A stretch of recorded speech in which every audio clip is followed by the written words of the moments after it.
Well, bravo to the New York Times. Once in a while, they do some decent journalism, mixed in there with all of the uh, venom and garbage that they shovel onto their pages on a daily basis. They have been working on, apparently, Freedom of Information Act requests from the Pentagon regarding civilian casualties in the drone war. And I have to say, I'm very happy. They got their results and they compiled them into a handy-dandy table.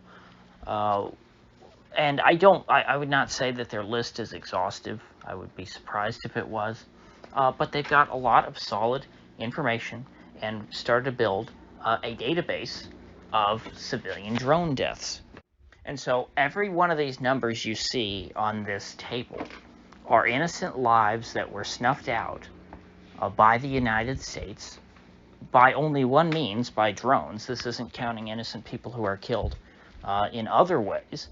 And there's been no apology. Their families didn't get any letters. There are no candlelight vigils, remembering the fallen.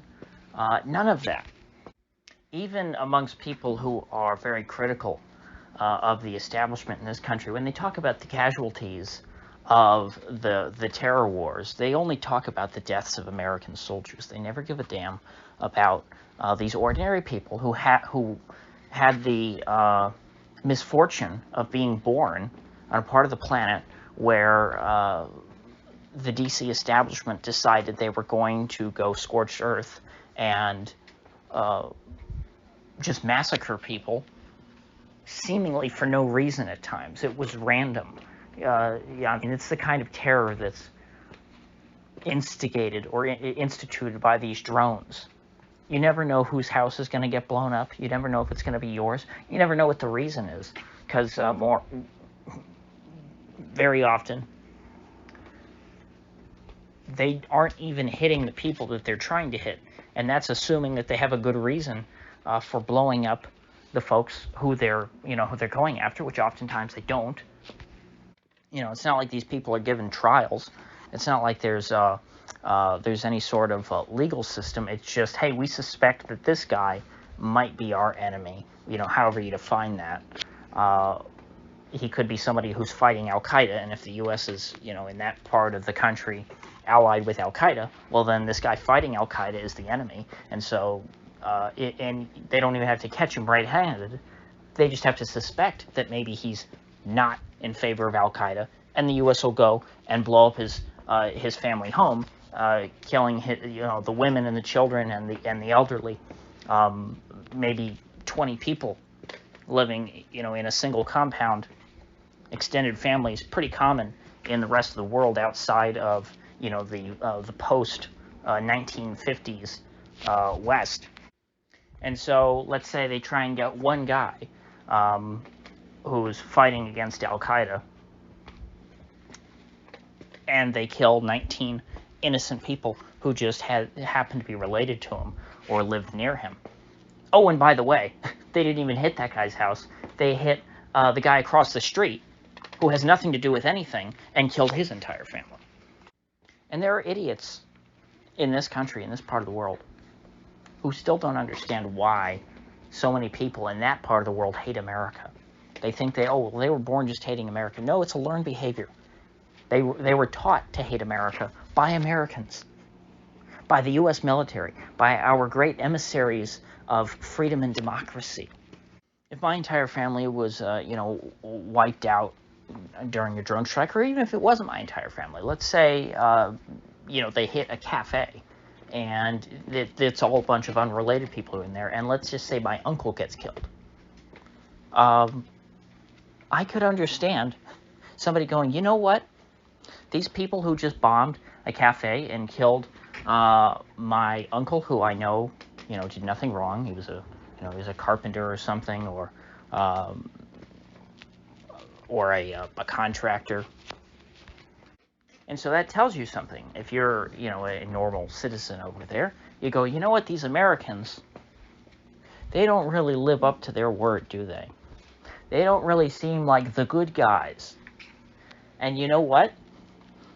They keep doing this stuff. These so-called mistakes, they keep happening. They keep killing innocent people, like my uncle. Or, and this is hypothetical. My uncle is not from Iraq and was not killed in a drone strike.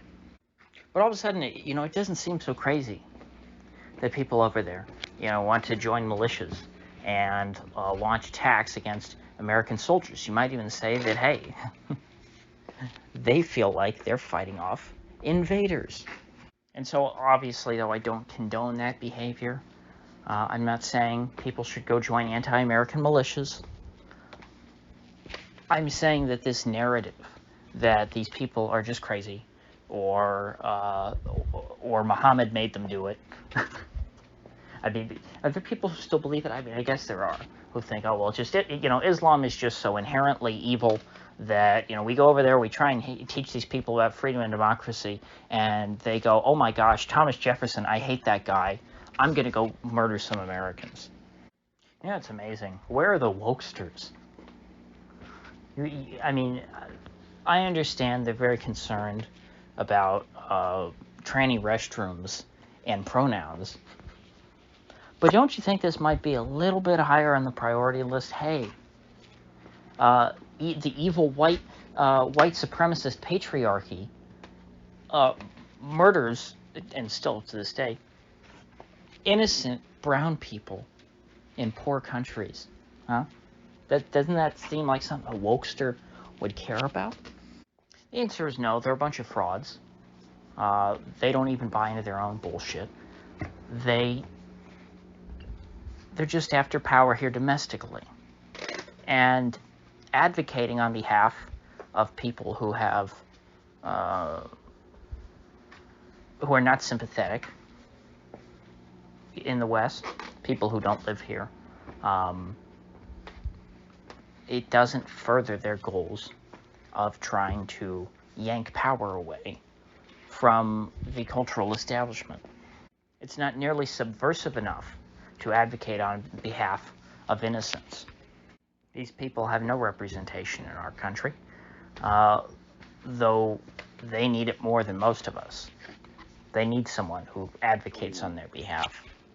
It's one thing just to know that all these people are being killed in the drone war. It's another thing to see the individual incidents on this spreadsheet. I mean, it would be another thing to see a video of all of them, or even one of them. But just you look at it, there's a date, there's a place, and then there's a number of people who died. And you look at each one of those, I mean, and think about that. I mean, in our society, murder is something that's taken very seriously when it's just one person getting killed. Even if, there's a fight or something, there's mutual combat, somebody gets killed, that's a very serious matter. Over there, the life of the people who live there mean nothing. When a U.S. soldier dies, oh, that's a big deal, yeah. There's all this fanfare. They have to be, flown back to the U.S. on a flag-draped casket. Everybody mourns them, but nobody's allowed to mourn these people who don't want to be there, who didn't volunteer, the people who had the misfortune of being born in the wrong part of the world.